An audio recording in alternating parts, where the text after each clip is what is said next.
it gets to a point where we have to stop having expectations of everything. Like, why we have expectations of stuff? When I was a kid, when you were a kid, you just did things because you wanted to. And I guess because of the overconsumption of content on social media has allowed us to paint more pictures in our minds of how life should be. But in reality, you don't need all those reference points to make your dreams become a reality. You don't. I remember when my grandmother passed away, I was making music at school in my dorm. Like, my friends used to be like, yo, you trying to go to this party? And I used to be like, nah, I'm gonna just stay inside. I just wanna be by myself. And then it felt like I was, like, it's easy to feel like you're missing out on something. And then I would just stay inside and I was just experimenting with like different sounds and stuff just to heal. Like, I just was making music just to heal off the strength. And then I started dropping music on SoundCloud, right? They be showing love when it's convenient. Yeah, niggas trying to hit my jack, now I don't need it. People these days be lazy, trying to be friends, no way. Yeah, gotta stay off that phone, better go meditate. Yeah, healing from my pain, but people had did me wrong. Yeah, never ran from my past, nigga like me can't fold. Never try to call my phone, lost what I had, never gonna fall for the tricks. Had to go and make that shift, found that gold. Remember your Jean got dealt with, baby I'm smooth like butter, can't help it. Yeah, they mad cause they cannot read me, Cause I'm a Virgo. I'ma keep my distance from you, babe, if you're not in my circle, Yeah. I was stuck in the dark, had to find my way. I fucked up. And I didn't have no expectations of it. I would take the train to Long Island from the city, and then I'll go to the studio and record, and I'll come back to school like the same day I got class type shit. And then from there, as time went on, like people in school started catching on to my music. And then my man Zona, at the time he was the president of the Student Government Association. He was advocating for me to perform at Terminal 5 for FIC Springfest, you feel me? And he told me that he was advocating for me and he wanted me to do it, but they never had a student perform at Terminal 5 for the first time. Like, it was unheard of. But that's why sometimes, like, when you just stick to the script and you do things out of love, you're just making music, you're just making clothes, you're just doing it because you're passionate about it, doors will start opening up for you when you start leaning into that, like leaning into the unknown, you feel me?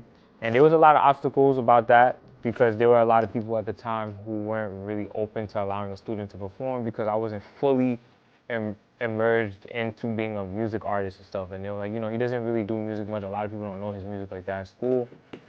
But he said, I feel like because he has a big presence on campus and he's very connected with the student body, this would be a monumental moment.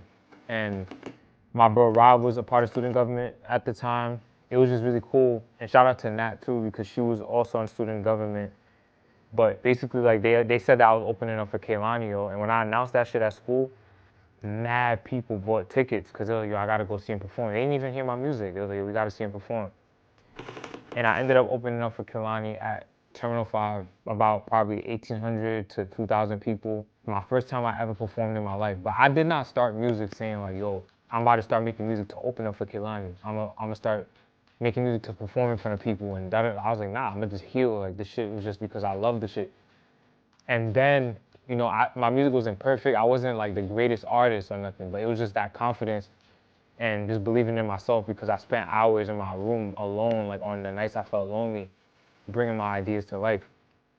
And then from there, I hopped on the stage and I just went crazy. And I gave a speech to everybody at the end. I told everybody, like, when you want to do something, you just got to do it. I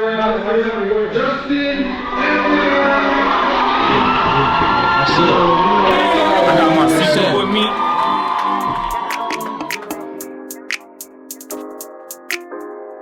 Mom said don't lose hope. I was down bad, but I did what I could. I was thinking about the nights on the train. I was writing about pain, now I feel good. Gotta take my time, had to peek them signs. I'm a rose that grew from the pavement. Life is getting so stressful. 2019 went then writing songs in the basement.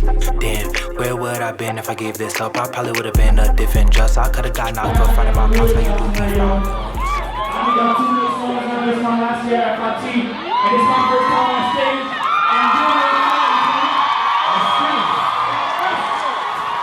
Don't be afraid to come out your comfort zone. Don't let nobody do that. If you want to do something, just do it. Don't let nobody.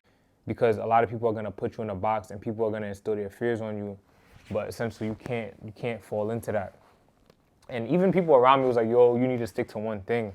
You gotta just stick to fashion, or if you want to be a designer, you gotta just do that. And now we're heading into a time where being a multifaceted creative is a plus. It's a powerful thing. And sometimes people like to displace their fears, or sometimes people just don't get the vision, but not everybody has to understand you in order for you to take that step moving forward. And then after I hopped off the stage, I cried, yo, because I never felt so vulnerable jumping into something to where like I didn't have any expectations or any ideas of how I was going to be looked at or how people were going to perceive my music. It was just like, yo, I just did something I never did before, and it was overwhelming but powerful, and it moved me. Ever since then, I started doing music crazy, and I was like, you know what, let me now try to take my craft serious. Let me figure out how I could play with my rhyme schemes. Let me figure out how I could do this. And then Kehlani, deadass, like shouted me out on her story, and then like I tweeted about it, and then she commented back to me and all that. So it was just like confirmation, like the universe is saying follow the signs. Like we said earlier, follow the signs and continue to do the things that make you happy, because you never know what you can get out of it. 2 years later, I dropped A New York Love Story, which was my first R&B project that I ever made in my life. Like I just made that during the pandemic. It was just 8 songs that was like a journal and reflections of my thoughts and my perception of the world at the time. And a lot of people loved the cover art because my bro Alan Michael Duval, that I was telling y'all about earlier, shot the cover art. And that was my friend who I met at FIT. And I didn't meet Alan on some, yo, because he's a photographer, we're gonna create this cover art 2 years down the line. And it didn't start like that. It started off with us just being able to connect, start off with listening to each other and being a lending ear to each other. Like during the hard times, like he'll pull up on me and support me and listen to me, and then when he was going through stuff, I'll pull up on him. And that's where we gotta be at now in 2024. Like why are we just always trying to take? It's really about giving. But just imagine if I just created this plan to where I'm like, let me do it like this, and let me try to be so strategic about how I'm gonna go about making the music and how I'm gonna do this. You just gotta go with the flow and release your expectation, right? Because now music is more of my therapy.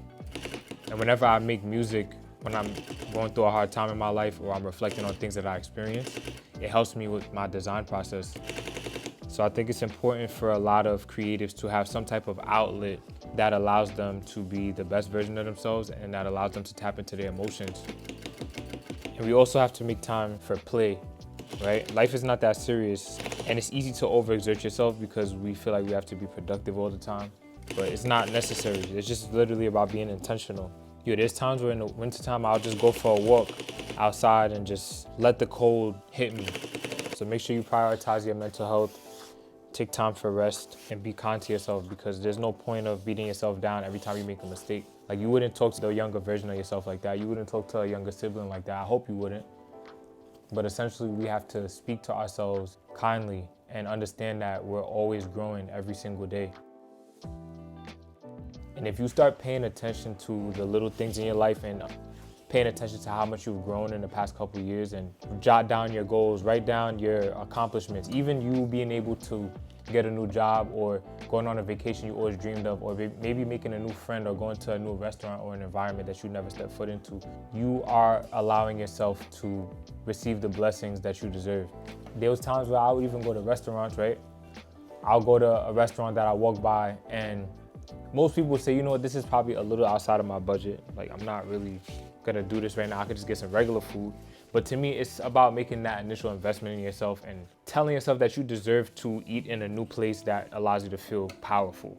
So I'll sit down, order food, and I would just imagine myself as like the highest version of Justin. And I'll order like a meal that I like, and I'll just be present with every bite that I take. Or if I'm like drinking a certain drink, or the ambiance and the lighting in there is a certain way, I would like attribute that to a certain time that I was feeling something in the past, or I'm like imagining something in the future and manifesting. But it's really important to do things for yourself and reward yourself for the small things.